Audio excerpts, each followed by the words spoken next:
आज हम लोग संतुलन की संकल्पना आइसोस्टेसी के बारे में जानेंगे। आइसोस्टेसी घूमती हुई पृथ्वी पर अपस्टैंडिंग पार्ट्स और लो लाइंग बेसिन यानी ऊंचे उठे भाग और घाटी में स्थित भागों के बीच में यांत्रिक स्थिरता को व्यक्त करता है। अर्थात आइसोस्टेसी पृथ्वी के ऊपर स्थित भाग तथा गहराई में स्थित भागों को के संतुलन को व्यक्त करता है। आइसोस्टेसी शब्द ग्रीक शब्द आइसोस्टेसियस से लिया गया है, जिसका तात्पर्य समस्थिति या इंग्लिश में इनइक्विपोसिया बोलते हैं। यद्यपि इस क्षेत्र में कार्य बहुत पहले से 1859 से प्रारंभ हो गए थे, फिर भी संतुलन शब्द का प्रयोग सर्वप्रथम अमेरिका के प्रसिद्ध भूगर्भवेत्ता डटन महोदय ने 1889 में किया। इसका मतलब है कि यहाँ पर हम लोग को ये देखना होगा कि संतुलन के क्षेत्र में कार्य तो 1859 से शुरू हो गया, 1859 से, लेकिन आइसोस्टेसी शब्द 1889 में डटन महोदय के द्वारा यूज किया गया। इनका मुख्य उद्देश्य भूतल के असमतल भागों अर्थात धरातल के ऊंचे उठे भागों जैसे कि पठार, पर्वत तथा नीचे धंसे भागों के बीच में संतुलन या स्थिरता को व्यक्त करना है। डटन का कहना है कि पृथ्वी के ऊंचे पर्वत, पठार तथा मैदान एवं समुद्र तली में नीचे स्थित पदार्थ का भार बराबर होगा। यह तभी होगा जब ऊंचे उठे भागों का घनत्व कम होगा तथा नीचे धंसे भागों का घनत्व अधिक होगा। तभी सभी का भार एक रेखा के सहारे बराबर होगा। इसको ही डटन ने समदबाव तल लेवल ऑफ यूनिफॉर्म प्रेशर्स या समुत्तल तल आइसोस्टैटिक लेवल या क्षतिपूर्ति तल लेवल ऑफ कंपनसेशन कहा जाता है। कुल मिलाकर डटन की बात ये समझ में आई कि जो ऊंचे उठे भाग होते हैं उनका घनत्व कम होता है और जो नीचे धंसे भाग होते हैं उनका घनत्व अधिक होता है। तभी एक रेखा के सहारे सबका भार बराबर होता है। तो ये डटन महोदय की कॉन्सेप्ट हम लोगों ने पढ़ लिया। नेक्स्ट है, हम लोग संतुलन के सिद्धांत के बारे में सर जॉर्ज एरी की संकल्पना के बारे में पढ़ेंगे। तो सर जॉर्ज एरी क्या बताते हैं कि क्रस्ट जो है अधिक घनत्व वाली सबस्ट्रेटम में अर्थात अधः स्तर में तैर रही। इसका अर्थ है कि सियाल जो है, जो कि क्रस्ट माना जाता है, सीमा पर तैर रही। इस प्रकार हिमालय भारी ग्लासी मैग्मा पर तैर रहा है। उन्होंने आगे पुनः स्पष्ट किया कि हिमालय केवल धरातलीय आकृति नहीं है, बल्कि यह अधिक स्तर में अधिक गहराई पर तैर रही।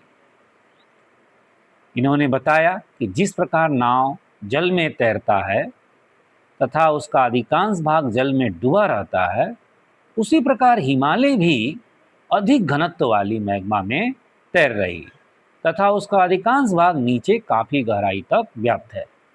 इस विचार को दूसरे रूप में भी समझाया जा सकता है।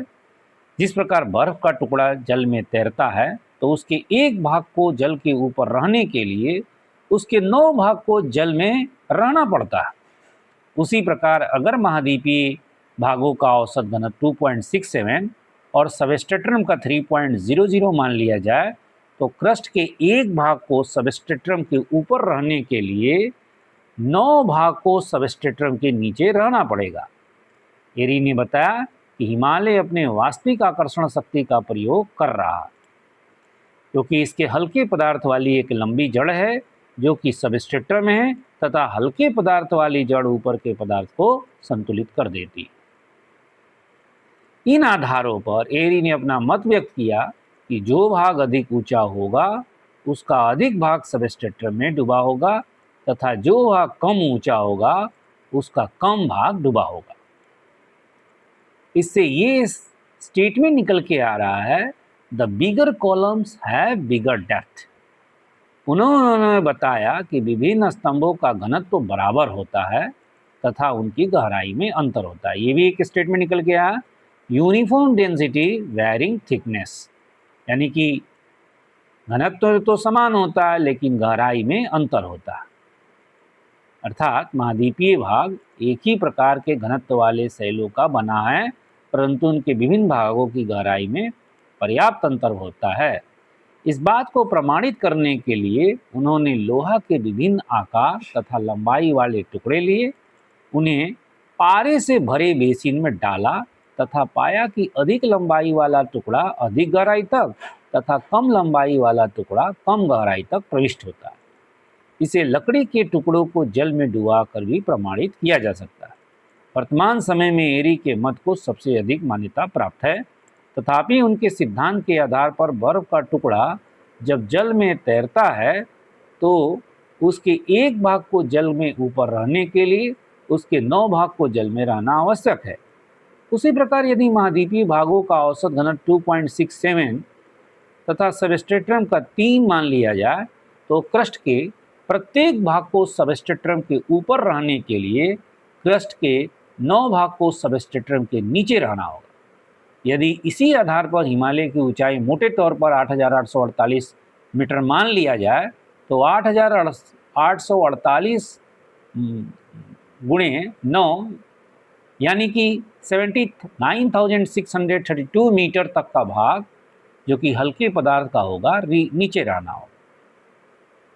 इसका आलोचना ये किया जाता है कि जैसे कि हम जानते हैं कि 32 मीटर पर 1 डिग्री सेल्सियस तापक्रम वृद्धि हो जाती है, इस आधार पर 79 किलोमीटर की गहराई वाला भाग अत्यधिक ताप के कारण पिघल जाएगा, अतः यह मत भ्रामक प्रतीत होता है। लेकिन जैसा कि हम जानते हैं कि पृथ्वी के ऊपरी भाग में रेडियो सक्रिय तत्व पाए जाते हैं जिनसे ऊष्मा मुक्त होती है।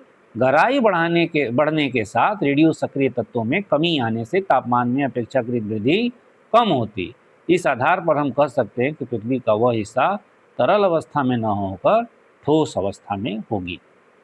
तो ये देख रहे एरी के सिद्धांत जो संकल्पना है पूर्ण रूपेण व्याख्या हो जा रहा है। ये जो मैंने व्याख्या करने का लास्ट में ये कोशिश किया है कि रेडियो सक्रिय तत्व, ये मैंने निष्कर्ष के रूप में निकाल कर जोड़ा है। इसको सविंद्र सिंह में इस तरह से नहीं लिखा हुआ है। ये मैंने अपने मन से रेडियो सक्रिय तत्वों के बारे में दिया कि चूँकि उन्होंने इंटरनल स्ट्रक्चर में ये बताया था कि रेडियो सक्रिय तत्व ऊपरी भाग में पाए जाते हैं, गहराई में जाने पर रेडियो सक्रिय तत्व कम पाए जाते हैं, जिससे कि अपेक्षाकृत टेम्परेचर नहीं बढ़ेगा और इस तरह से एरी का जो संतुलन की सिद्धांत है वो अपने आप में सफिशिएंट है। Thank you.